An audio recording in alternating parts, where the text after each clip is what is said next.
What will a Verizon-controlled AOL mean for you? We might just find out. I'm Ayaz Akhtar in for Bridget Carey. This is your CNET Update.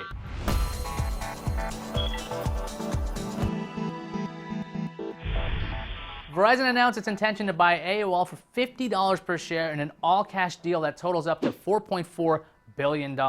If the deal gets regulatory approval, AOL would become a wholly owned subsidiary of Verizon, with current AOL chairman and CEO Tim Armstrong heading up the AOL division. Now, what does Verizon want with AOL? Verizon officially says the move is a significant step in building digital and video platforms to drive future growth, and the acquisition further drives its LTE wireless video and over-the-top video strategy.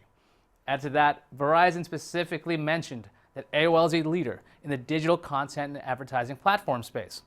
Okay, so what is this deal all about and what does it mean for you? The deal seems to suggest that Verizon is buying AOL for Verizon's upcoming TV over the internet service that it bought from Intel back in January 2014.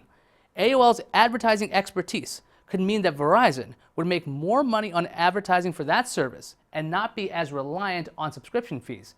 That could allow Verizon to have a more profitable over-the-top service and maybe even pass along the savings to the consumer. Emphasis on the maybe. That's just reading the tea leaves so far. On top of that, there's also murmurs from Recode that say AOL's content arm from properties like Huffington Post and TechCrunch could be spun out. That would suggest you won't be seeing AOL content with Verizon branding everywhere. We'll see how all of this turns out. In other news, it appears that streaming music may not be the death of record labels.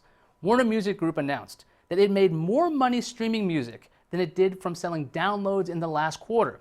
This shift is the first time any of the major music labels has reported that streaming revenue exceeded download revenue.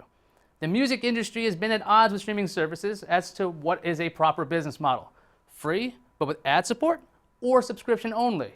Warner Music Group CEO Stephen Cooper warned that taking away music from free services could lead to an increase in piracy, stressing that piracy is zero revenue, while any other thing, music streaming or downloads, is better than zero. Now it's time to visit Facebook land.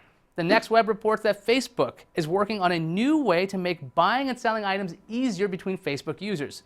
Facebook already allowed people to sell items in groups, but a new option being tested would allow a person to see all for sale posts or search all public groups for an item.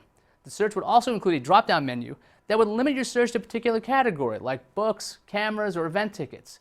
The Next Web says the search function doesn't work that well yet, but this new e-commerce part of Facebook could go live in the coming weeks. That's your tech news update, and you can head on over to cnet.com for more and follow along on Twitter. From our studios in New York, I'm Ayaz Akhtar.